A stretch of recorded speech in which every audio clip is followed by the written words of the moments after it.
pregação expositiva pela FTRB. E em 2009 ele fundou o projeto Justificação pela Fé e lidera a conferência Justificação pela Fé, que acontece anualmente em igrejas diferentes. 10 anos de justificação pela fé, nós somos gratos pela vida do pastor Paulo e que Deus seja glorificado através da exposição bíblica que será feita hoje. Deus abençoe. Amém.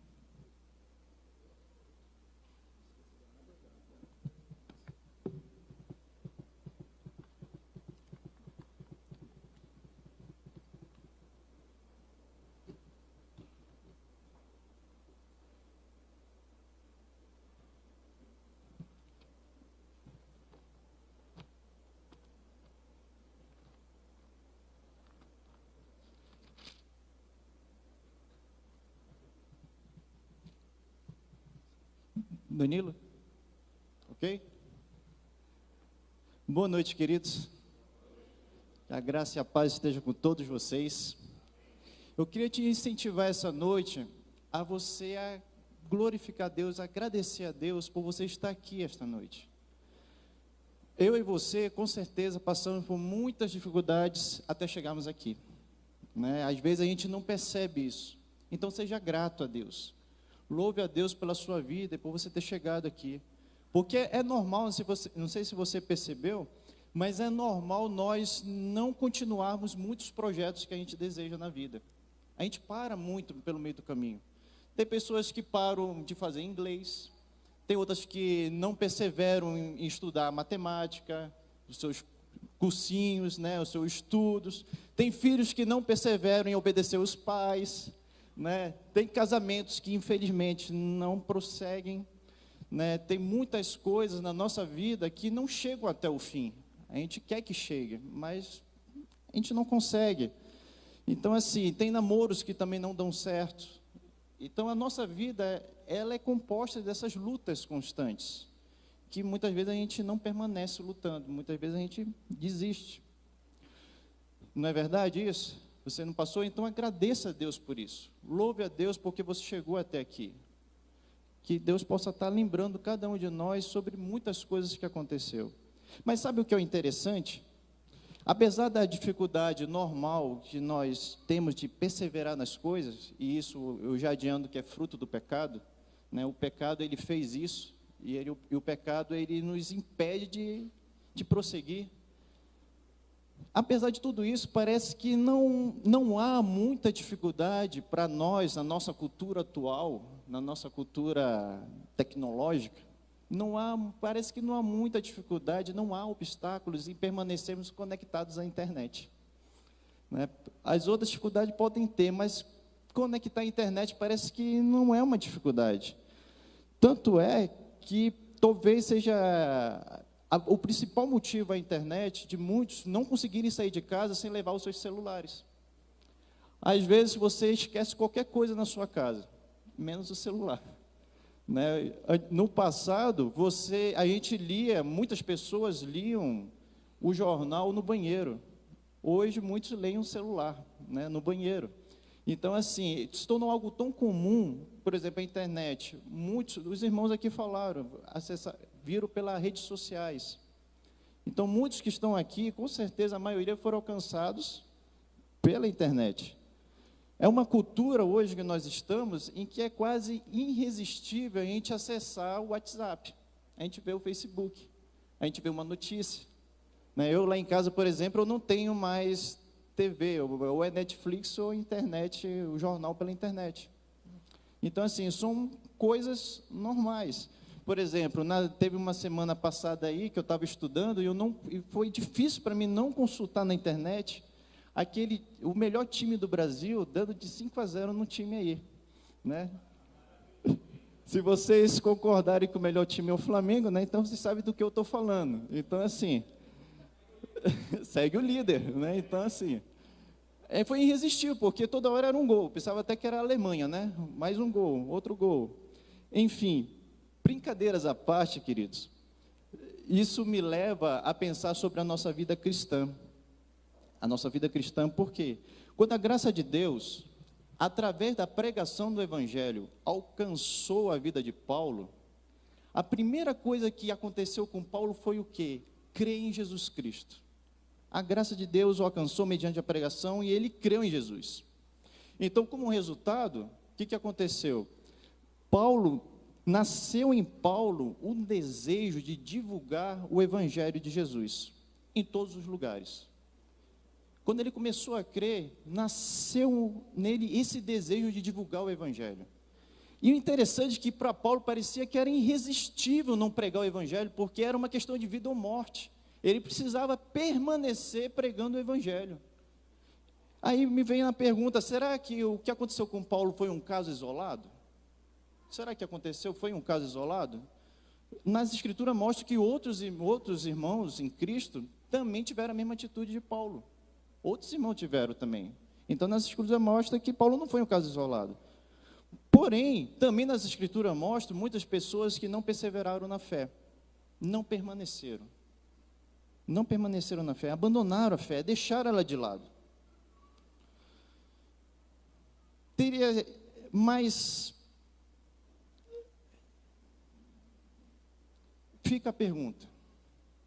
Fica uma pergunta para nós. Se a Bíblia relata que alguns permaneceram e outros não, então fica a pergunta que nós pretendemos responder com o estudo de Gálatas de hoje. Como perseverar no Evangelho? Como é que a gente pode perseverar no Evangelho? É justamente sobre isso que Paulo vai tratar sobre isso aqui conosco. E eu convido você a abrir ou acessar a sua Bíblia em Gálatas capítulo 2, versos de 15 a 21. Gálatas capítulo 2, versos de 15 a 21.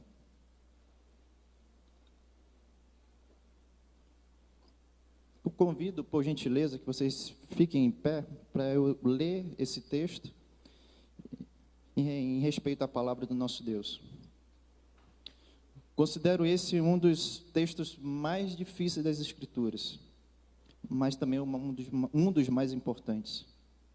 Gálatas capítulo 2, versos de 15 a 21, diz assim: Nós, judeus por natureza, e não pecadores dentre os gentios, sabemos, contudo, que o homem não é justificado pelas obras da lei, mas pela fé em Jesus Cristo. Nós também temos crido em Cristo Jesus para sermos justificados pela fé em Cristo e não pelas obras da lei, pois ninguém será justificado pelas obras da lei. Mas, se procurando ser justificados em Cristo, nós mesmos também fomos encontrados pecadores, seria por acaso Cristo ministro do pecado? De modo nenhum. Ora, se reconstruo aquilo que destruí, demonstro que sou transgressor. Pois, pela lei, eu morri para a lei, a fim de viver para Deus. Já estou crucificado com Cristo. Portanto, não sou mais eu quem vive, mas é Cristo que vive em mim, e é essa vida que vivo agora no corpo, vivo pela fé no Filho de Deus, que me amou e se entregou por mim. Assim, não cancelo a graça de Deus, pois a justiça Pois, se a justiça vem por meio da lei, então Cristo morreu inutilmente. Vamos orar. Pai, te peço, Pai, nessa hora, que o Senhor continue abençoando esse evento, Senhor. Que o Senhor trabalhe no meu coração e na minha mente, Deus. Que eu possa trazer aquilo que vem do teu coração, Senhor. Perdoa, Pai, os meus pecados e que nenhum deles atrapalhe a tua palavra, Senhor. Que possamos conhecer e te prosseguir, Pai. Em nome de Jesus. Amém, Senhor. Você pode assentar, meus queridos. O contexto desse trecho aqui já foi bem adiantado ontem. Quem veio ontem pegou uma boa parte desse contexto. E a gente pode perceber o seguinte, que esse contexto aconteceu no momento em que o pessoal estava desconfiando do apostolado do apóstolo Paulo. Não estavam acreditando que ele realmente era um apóstolo. Estavam lançando dúvidas. Pasmem, mas não estranhem, naquela época também havia fake news.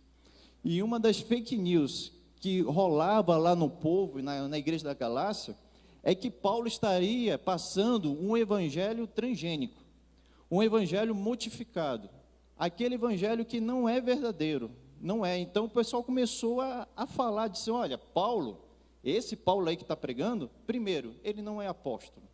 Segundo, o que ele está pregando não tem nada a ver com a salvação em Cristo Jesus, não tem nada a ver. Então eles começaram a falar sobre isso. Quem eram essas pessoas? Essas pessoas, se você abrir em Atos 15, 1, são pessoas, eram judeus que tinham se convertido ao Evangelho, só que eram aqueles judeus que hoje no linguajar eram os judeus raiz, né? Aqueles judeus que são judeus de verdade. E por ser judeu de verdade, eles diziam o seguinte, em Atos 15, 1, se os gentios não forem circuncidados, segundo o costume de Moisés, não podem ser salvos. Não podem. Eles falavam isso, eles pregavam sobre isso. E esse texto que nós vamos estudar hoje aqui, ele é parte de uma resposta de Paulo. Se você observar no capítulo 2, de versos de 11 a 14, que já foi exposto aqui, Paulo repreendeu Pedro por ele não ter agido conforme a verdade do Evangelho. Esse foi o propósito de Paulo ali, porque ele não agiu conforme a verdade do Evangelho. Aí a gente chega no trecho que nós estamos, capítulo 2, do 15 ao 21, e nós vamos perceber o quê? Que Paulo registra nesse trecho bases bíblicas para a sua repreensão. Ele vai registrar aqui as bases bíblicas. Eu gosto de Paulo porque ele sempre dá uma base bíblica. Ele nunca dá uma base baseada em cultura. Porque tem muitas pessoas que dizem assim, não, isso aqui não é mais bíblico porque era da cultura da época. Não, Paulo não é assim. Paulo mostra, olha, é bíblico por causa disso, disso, disso. Não é por causa de cultura, mas por causa da palavra de Deus. Entende? Então, ele dá bases bíblicas. E no capítulo 3, do verso de 1 a 3, ele vai usar a resposta de Pedro para que os irmãos em Gálatas não cometessem o mesmo erro, não cometessem o mesmo pecado. Paulo não tinha o interesse de humilhar Pedro, não era essa a intenção. Paulo não tinha essa intenção de humilhar Pedro nem nada. Ele procurou mostrar pelo menos 3 coisas para os seus primeiros leitores, que eram os Gálatas. A primeira delas é o fato de Paulo ter repreendido outro apóstolo, mostra que Paulo também é um apóstolo como Pedro. Porque só um apóstolo pode repreender o outro apóstolo. Só um apóstolo, ou seja, uma pessoa que viu Cristo ressurreto, antes dele voltar aos céus, é que pode repreender outra pessoa que também viu o mesmo Cristo, tanto em vida como ressuscitado. Logo, hoje não existe mais apóstolos. Não existe mais. Porque ninguém nessa vida aqui tem mais de 2000 anos. Ninguém aqui. Então, assim, não existe mais. Então, só Paulo, ele mostrou o seguinte, olha, eu tenho a mesma autoridade do que os outros apóstolos. Então, o que eu falo é o mesmo que eles falam. Se você for, abra, por favor, em 1 Coríntios, capítulo 9, verso 2. Você vai ver que essa não é a primeira vez que o apóstolo Paulo fala sobre isso. 1 Coríntios, capítulo 9, verso 2, diz assim, ele fala, ainda que eu não seja apóstolo para os outros, certamente eu sou para vocês, pois vocês são o selo do meu apostolado no Senhor. Em outro momento, Paulo estava defendendo o apostolado dele também, porque existia outras fake news por ali, outras informações, outros evangelhos, que não é o evangelho de Deus. O segundo motivo pelo qual Paulo fez com Pedro, a resposta que ele deu, foi para mostrar uma coisa muito importante, que muitos de nós na igreja brasileira temos dificuldade com isso. Muitos de nós. A palavra de Deus, ela é inspirada, ela é infalível e ela não tem erros. Amém? Ela é a palavra de Deus. Mas os homens inspirados por Deus eram pecadores e falhos como eu e você. O fato de eu ser salvo não me impede de pecar.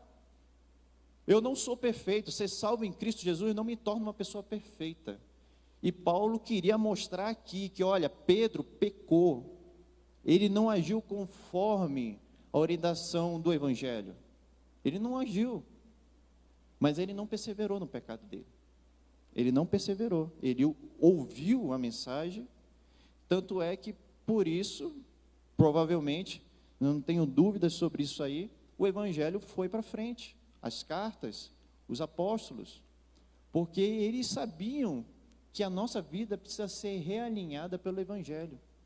A nossa vida constantemente precisa ser realinhada pelo Evangelho. O Evangelho não é só para aqueles que se converteram de início, mas é para todos nós durante toda a nossa vida. Eu posso ter 10 anos de crente, 20 anos de crente, 30 anos, 50 anos, eu vou continuar precisando do Evangelho. Se Pedro precisou, por que eu não vou precisar?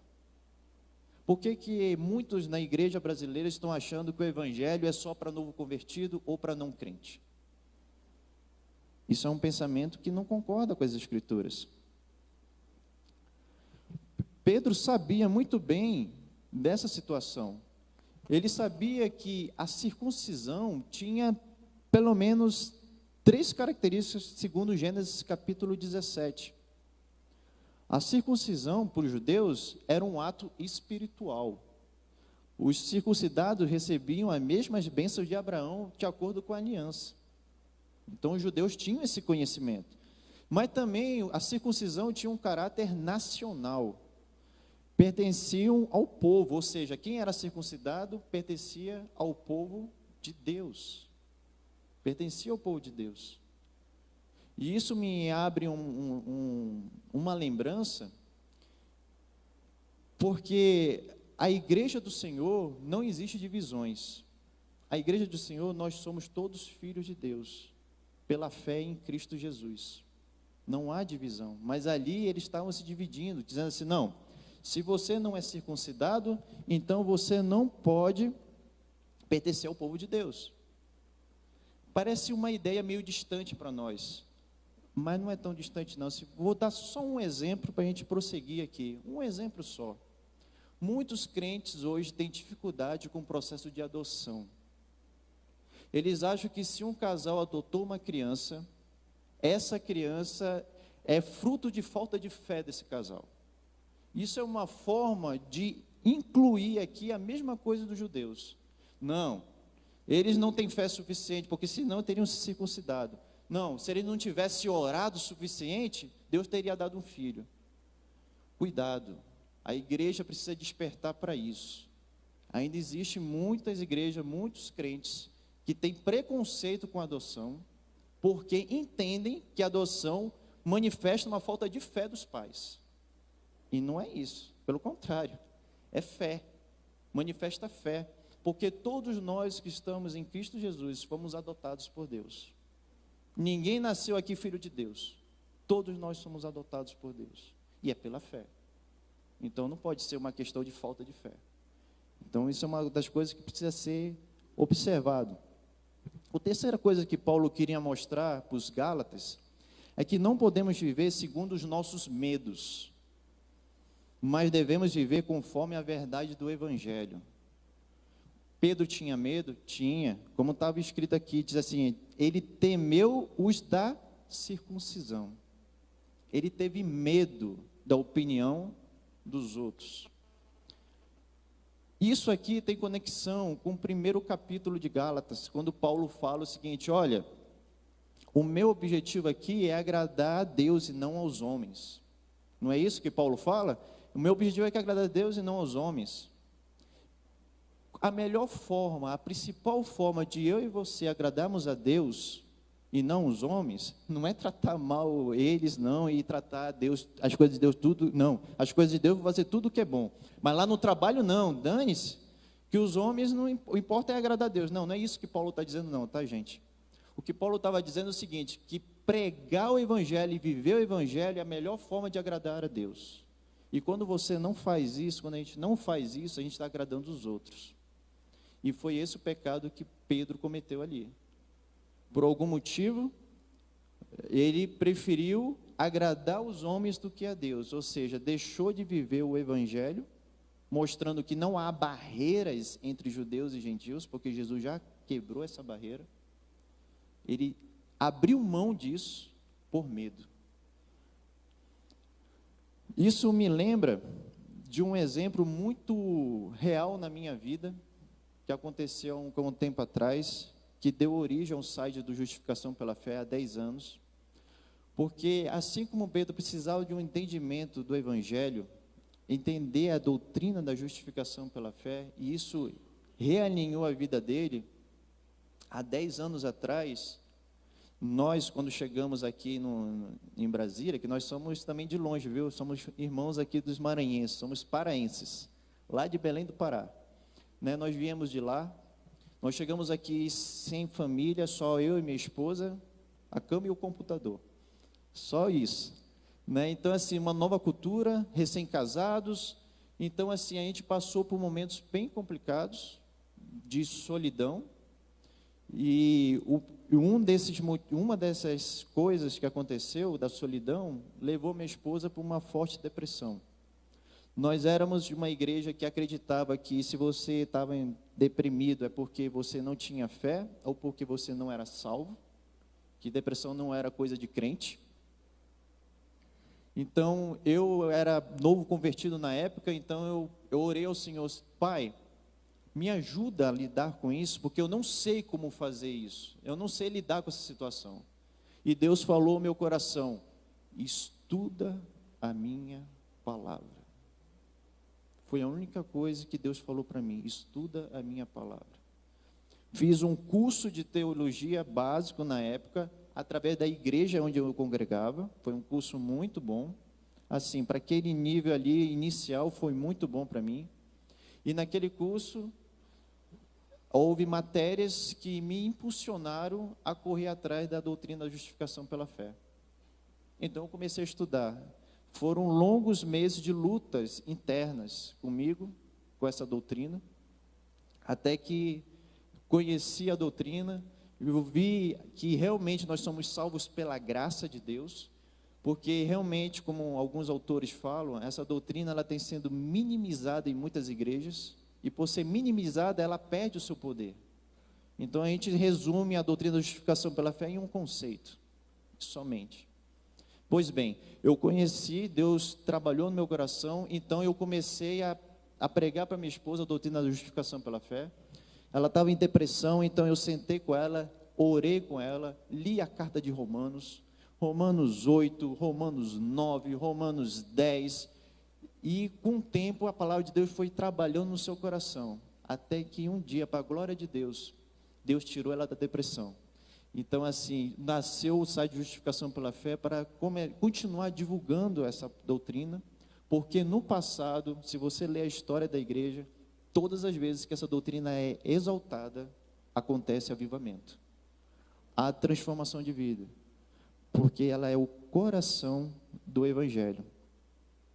Diante desse entendimento, peço para vocês agora acompanhar versos de 15 a 16, da carta aos Gálatas, capítulo 2, e a gente vai prosseguir agora para ver como Paulo tratou da situação.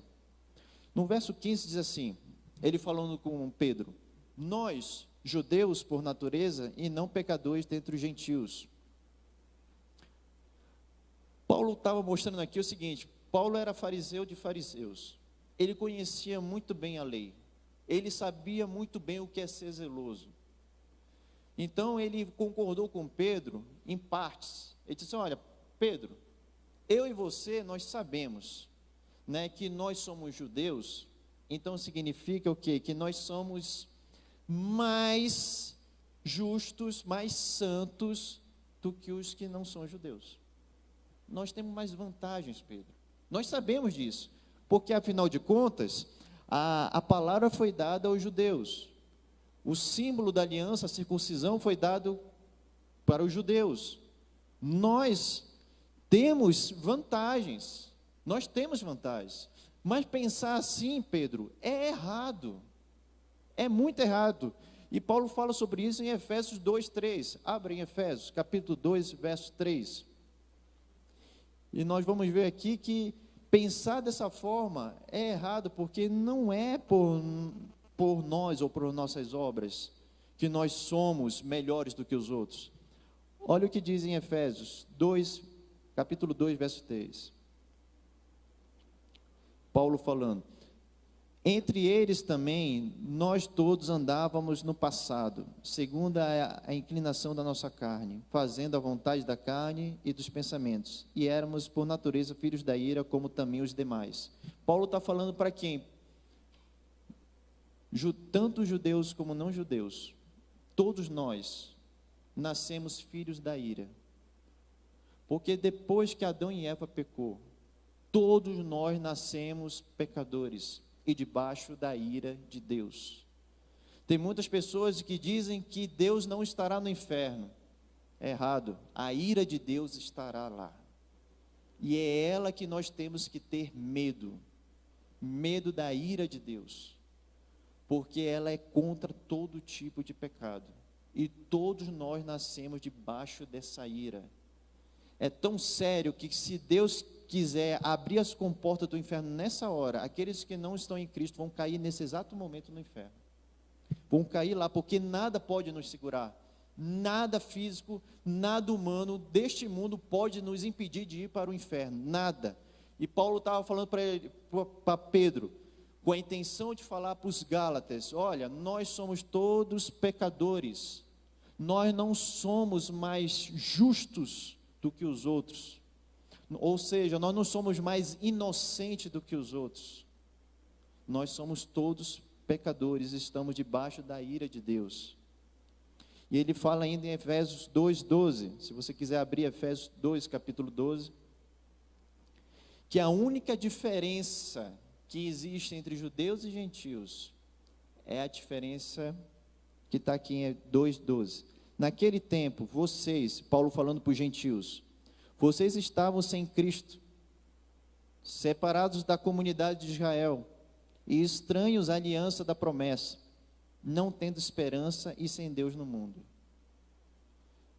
Estar separado, você participar de uma igreja, você dá o seu dízimo, você dá a sua oferta, você fazer tudo o que tem que fazer, você mostra para o mundo que você é diferente do mundo, mas não é isso que vai te salvar. Não são essas práticas que vão salvar eu e você. Elas são úteis, são boas? São, mas elas não salvam. E Pedro precisava ouvir sobre isso. É importante observar que Paulo não era contra uma cultura judaica, ele não era contra o judaísmo, ele não era contra. Se você quer se circuncidar, se circuncide, faça o que você quer fazer, mas não transforme a sua cultura no meio de salvação. Hoje muitos querem transformar a cultura evangélica no meio de salvação. Se eu estou dentro, se eu sou evangélico, significa que agora eu estou salvo.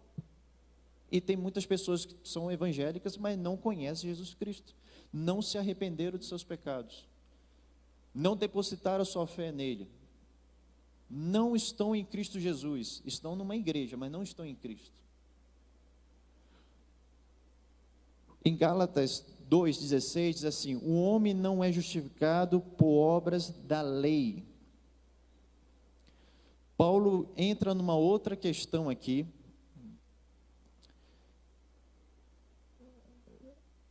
Quando ser justificado diante de Deus é ser declarado por Deus justo, ou seja, inocente, puro diante de Deus.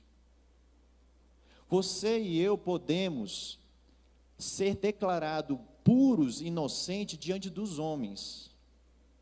E isso pode ser glória para cada um de nós. Porque quando os outros falam, não, olha, aquela pessoa ali, ela é santa, aquela ali é um homem de Deus. Então, diante dos homens, nós somos declarados justos. Nós somos vistos como pessoas perfeitas, como pessoas santas. Não é assim aí no mundo? Não, é crente, então o crente é perfeito. Se a gente for por esse lado, a gente tem alguma glória nisso. Mas a glória é só para os homens. Isso não é glória para Deus. Porque ninguém é declarado justo diante de Deus pelas obras que faz, pelas obras da nossa santificação. Ninguém é declarado justo diante de Deus por causa que um é mais santo do que o outro.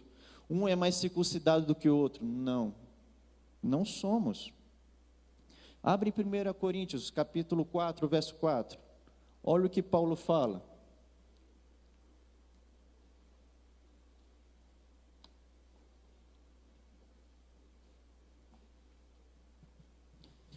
Primeira Coríntios 4 diz o seguinte: nem pela paz de consciência isso nos declara justo. Ele fala, embora em nada a minha consciência me acuse, nem por isso justifico a mim mesmo, é o Senhor que me justifica, é Ele que me julga. Tem muita gente que fala assim, não, eu estou com paz na consciência, então eu estou salvo. Não, Paulo disse, não, a paz de consciência não te justifica de nada. Não justifica de nada. Ah, eu estou em paz, então quer dizer que eu estou caminhando com Deus. Não necessariamente. Em Romanos 3,20 fala, portanto, ninguém será declarado justo diante dele baseado na obediência à lei, pois é mediante a lei que nos tornamos plenamente conscientes do pecado. Também não somos declarados justos por Deus pela obediência à lei. Não quer dizer que a obediência à lei não tenha valor, mas ela não salva também. Em outras palavras, o que Paulo está querendo dizer para nós é o seguinte, tanto para Pedro como para Gálatas como para nós, a lei não é um instrumento para alcançar a justificação. A lei, a obediência à lei e a lei não é um meio para nós alcançarmos, sermos aceitos por Deus. Não é. Não é pela obediência à lei que nós vamos ser aceitos por Deus. Porque os judeus usavam a lei como um instrumento para alcançar a justificação deles. Mas não é assim que acontece. Vocês, quem aqui, não sei se todos aqui têm a prática de pescar. Eu não tenho essa prática, mas eu gostaria muito de ter. Né? Eu conheço muita história de pescador por aí, né? Que fala que pescou e não. Mas o pescador, eu tenho um pescador aqui que é muito bom aqui, dizem por aí. Né? Então, assim, quando você vai pescar, você leva a sua vara de pescar, não leva? Por quê? É para pescar. Então, é normal você levar uma vara. É muito incomum e bem estranho um pescador levar para um rio uma vara e não pescar. É muito estranho isso, porque se espera que você pesque. Quando a graça de Deus alcança na nossa vida mediante a pregação do Evangelho, a graça de Deus traz o quê? A fé em Cristo Jesus. Mas essa fé só é recebida depois que o coração novo é gerado. E a palavra de Deus diz o quê? Que Deus tira o coração de pedra e coloca o quê? Coração de carne. É o novo nascimento. Quando Deus fala que Ele tira o coração de pedra e coloca o coração de carne, significa que o novo nascimento é um ato da graça de Deus. É um ato do poder de Deus. E quando Deus dá essa graça, quando nós recebemos esse novo coração, junto com o novo coração, recebemos a fé. E quando nós recebemos a fé, é uma fé que exige crer em Jesus Cristo. Deus não deu fé para o novo nascimento, para uma nova criatura, para ela, eu vou ou não usar a fé. Não, não é para não usar a fé, é para usar. É por meio da fé. A fé é um instrumento para nós alcançarmos a aceitação de Deus. Deus, pela sua graça, Ele transforma a pessoa através da pregação do Evangelho. A graça de Deus é transmitida pela pregação do Evangelho. Por isso que o Evangelho tem necessidade de ser pregado, porque através dele a graça chega, e quando a graça chega na pessoa, ela se torna irresistível para os eleitos de Deus. Ela se torna irresistível. Por que ela é irresistível? Porque o eleito recebe o quê? Um coração novo. Eu vou tentar usar um exemplo. É claro que todos os exemplos que a gente usar não são perfeitos para chegar perto do entendimento da palavra de Deus, mas eu espero que ajude. Imagina você ganhar nesta noite um smartphone, um iPhone de última geração. É o 11, né? O iPhone, não, o 11, que é o último. Imagina que você receba ele. Na nossa cultura é quase que irresistível que quando você receber o iPhone, você vai querer configurar para acessar as suas redes sociais. Vai querer acessar a internet. Porque eu duvido alguém querer um iPhone se não for para usar a internet. Vai querer só ali para ficar ali parado. Não, vou tirar foto. Tá, mas a foto vai ficar lá? Você não vai compartilhar nas redes sociais? Mas você recebeu um telefone. Poxa, você estava com um telefone daqueles que nem smartphone era. Aí você recebe um iPhone agora. É irresistível não ir para a internet. Da mesma forma, a graça de Deus, quando alcança o nosso coração, quando Ele transforma o nosso coração e dá a fé, é irresistível não usar essa fé para crer em Jesus Cristo. É irresistível. É um poder sobrenatural. A salvação é algo sobrenatural.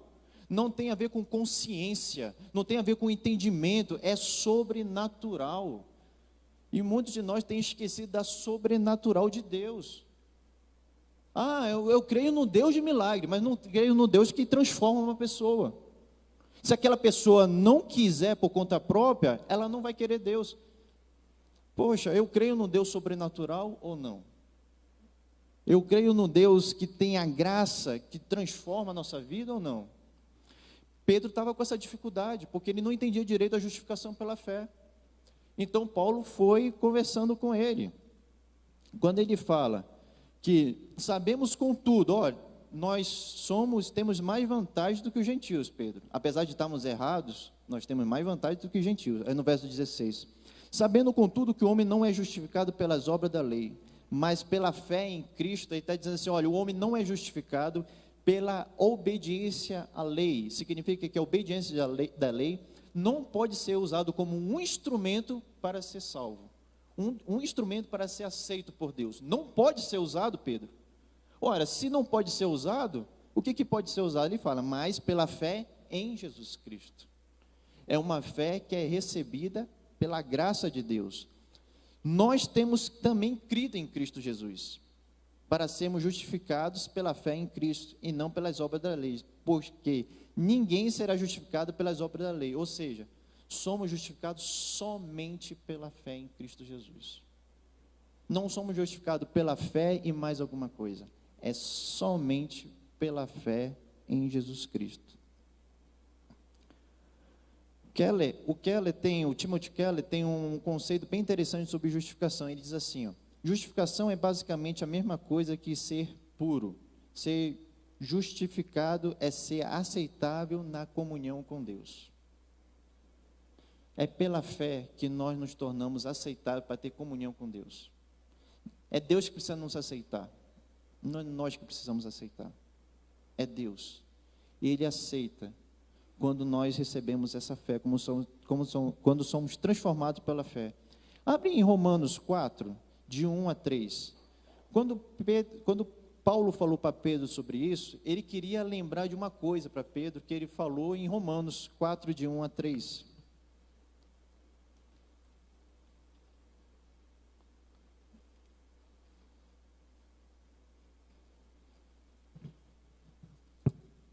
Romanos 4, de 1 a 3 diz assim, olha, que diremos sobre Abraão, nosso pai humano? O que ele alcançou? Porque, se foi justificado pelas obras, Abraão tem do que se gloriar, mas não diante de Deus. Quer dizer, diante dos outros ele tem que se gloriar. Não, realmente ele é um cara correto, um cara bom. Dos outros ele tem. O que diz as Escrituras, verso 3? Abraão creu em Deus e isso lhe foi atribuído como justiça. Paulo está mostrando para Pedro e para os Gálatas que a justificação pela fé continua a mesma coisa, tanto na antiga aliança como na nova aliança. Abraão foi justificado pela fé porque creu em Deus. E hoje nós somos justificados pela fé crendo em Cristo Jesus. Paulo estava mostrando para Pedro e para os Gálatas, o mesmo Deus dos judeus, da antiga aliança, é o mesmo Deus da nova, Cristo Jesus. Deus Pai e Jesus são um só. É o que diz João, lá em João, que Pedro fala, eu e o Pai somos um. mostrando que é o mesmo Deus. O mesmo Deus que justificava no passado é o mesmo Deus que justifica hoje, pela fé. Abraão creu em Deus, porque a graça de Deus alcançou Abraão. Alcançou a graça. Ele alcançou. E por isso ele creu. E por ele ter crido, ele foi declarado como justo diante de Deus. E não pelas obras dele. No verso 17, a gente encontra assim, no capítulo 2 de Gálatas, verso 17. Mas se procurando ser justificados em Cristo, nós mesmos também fomos encontrados pecadores. Seria por acaso Cristo ministro do pecado? De modo nenhum. Paulo estava mostrando o seguinte, que para esses judeus raiz, né, eles não são nada Nutella, mas são raiz, não, tem que circuncidar, tem que guardar o sábado, tem que fazer as festas, senão você não é um judeu de verdade, nem pode ser salvo. Para eles, se você não circuncidar, significa que você está pecando. E se você está pecando, então a responsabilidade de você estar pecando é de Cristo. E Paulo diz, não, quer dizer que se eu for achado pecador, por procurar ser justificado em Cristo, significa que Cristo é ministro do pecado? Paulo disse, de jeito nenhum. Principalmente as leis cerimoniais foram cumpridas com a vinda de Cristo. Se eu fizer ou não elas, se eu praticar ou não elas, isso não tem a ver com a minha salvação e nem com o fato de eu ser pertencente à igreja de Deus ou não. Hoje eu pertenço à igreja de Deus pela fé unicamente em Cristo Jesus. Somente por Cristo. Somente em Jesus Cristo. Então não tem por que você achar isso. Porque, olha, eu vou te falar mais uma coisa, Pedro, e vou te falar mais uma coisa, Gálatas. Depois de salvos, nós vamos continuar lutando contra os nossos pecados. Vamos continuar lutando. Nós não deixaremos de ser pecadores, como diz Lutero, nós seremos pecadores justificados, pecadores aceitos, só que pecadores com um novo coração, um coração que vai buscar seguir os passos de Cristo Jesus. Até porque, quando Paulo fala, pois, no verso 19, no verso 18 ele fala assim, se reconstruo aquilo que destruí, demonstro que sou transgressor. Se eu, pela fé em Cristo, entendi que a obediência à lei não me salva, eu não posso reconstruir aquilo que eu já deixei. Eu não posso voltar a ser legalista de novo. Eu não posso voltar a deixar o evangelho de lado. Pedro, acorda, Gálatas, não cometa o mesmo erro. Essa era a intenção, não cometam, porque eu estou crucificado com Cristo. A justiça, nós somos pecadores injustos. A gente viu que a graça de Deus alcança através do evangelho todos nós.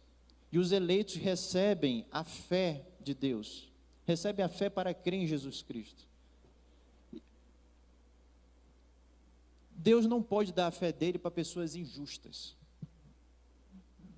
Deus não pode fazer isso. Ele não pode dar a fé dele para pessoas injustas. Então o que ele faz? Ele transfere a justiça de Deus para o pecador. E os pecados do pecador para Cristo, para ser crucificado. Significa que nós estamos unidos a Cristo Jesus. Isso, nós estamos unidos a Cristo Jesus. Ele é santo, e nós temos que ser santo como Ele é santo. Fomos eleitos para a santificação, para sermos como Cristo. Assim como Cristo, mesmo sabendo que era Deus, e mesmo sabendo que Ele ia ressuscitar no terceiro dia, Ele obedeceu o Pai até o fim. Significa que assim, se nós somos nova criatura, mesmo sabendo que nós não vamos perder a salvação, mesmo sabendo que nós seremos ressuscitados no último dia, temos que imitar Cristo Jesus, obedecer o Pai até o fim, porque nós estamos unidos a Cristo Jesus. Por fim, queria a mesma graça que foi suficiente para nos levar à fé, ao arrependimento dos nossos pecados, é a mesma graça que persevera em nós, para que nós possamos permanecer lutando contra os nossos pecados. Muitas coisas na nossa vida a gente não permanece, mas em Cristo Jesus é algo que nós vamos permanecer se estivermos em Cristo. A nossa vida é feita de inseguranças. Nós não podemos ter muita segurança em praticamente nada neste mundo. Hoje, você está aqui, vivo, com saúde. Amanhã você pode acordar com câncer. Hoje você está empregado. Amanhã você pode acordar desempregado. Hoje você está com a sua família. Amanhã você pode acordar sem família, como aconteceu com Jó. Perdeu tudo. Perdeu família, perdeu tudo. Mas Deus quer que eu e você tenhamos pelo menos uma segurança. A segurança da vida eterna. A segurança em Cristo Jesus. E essa segurança não pode ser alcançada através das nossas práticas, mas apenas da graça de Deus, pela fé em Jesus Cristo. E essa fé, quero concluir com Filipenses 1, de 5 a 6. Abre Filipenses 1, de 5 a 6.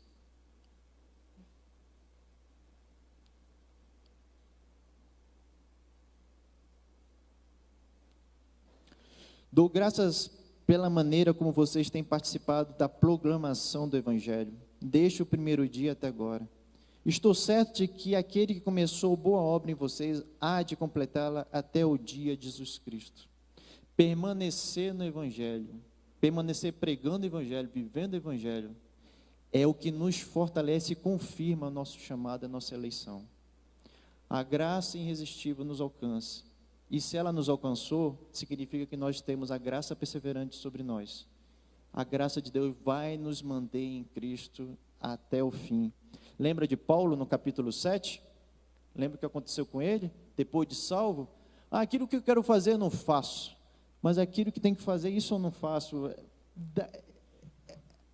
Dá aquele divisor, aquela dificuldade, aquela luta que nós temos contra os nossos pecados.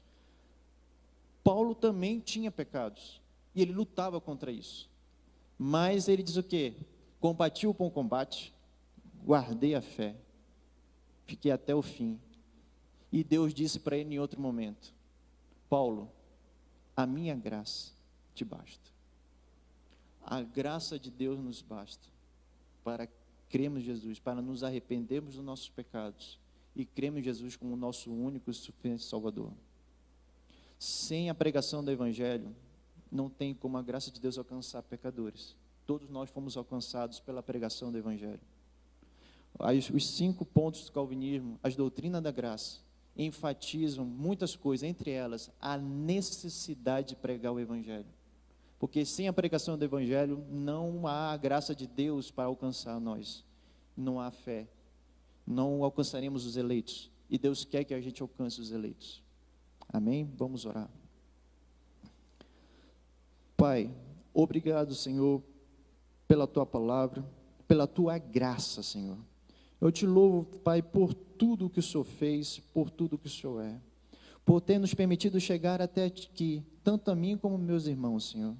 Tu sabe, Pai, a luta de cada um de nós aqui. Tu sabe, Deus, o quanto nós somos pecadores e precisamos da Tua graça e do Teu poder. Oh Deus, que a Tua bondade nos constranja ao arrependimento dos nossos pecados, que possamos, Pai, lutar todos os dias para ser igual a Cristo Jesus. Que Tu, Senhor, seja o nosso modelo, seja a nossa única esperança e fé e segurança, Pai. Que a segurança da salvação possa cada dia mais nos alimentar através da Tua palavra e da Tua graça. Em nome de Jesus. Amém.